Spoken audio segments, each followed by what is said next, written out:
Here I'm Darren James, and this poem is called Focusing on Jehovah.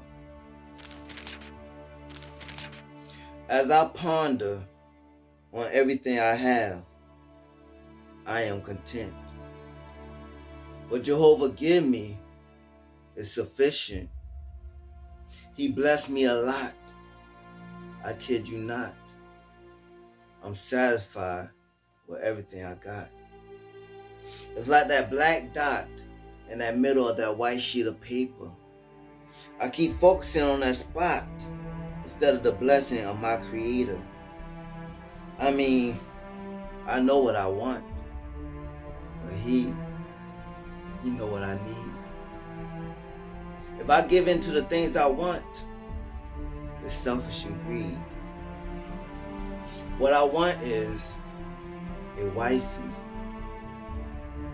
But if it's not in harmony in what he wants for me, take it away, because it's him that makes one happy.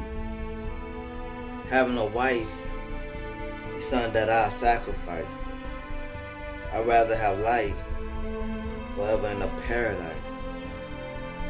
It feels like I've been handpicked to speak for the single advocate.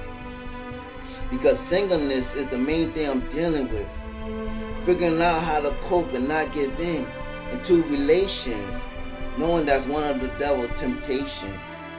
Just pray and be patient. And while I'll be waiting, I'll be focusing on Jehovah's salvation.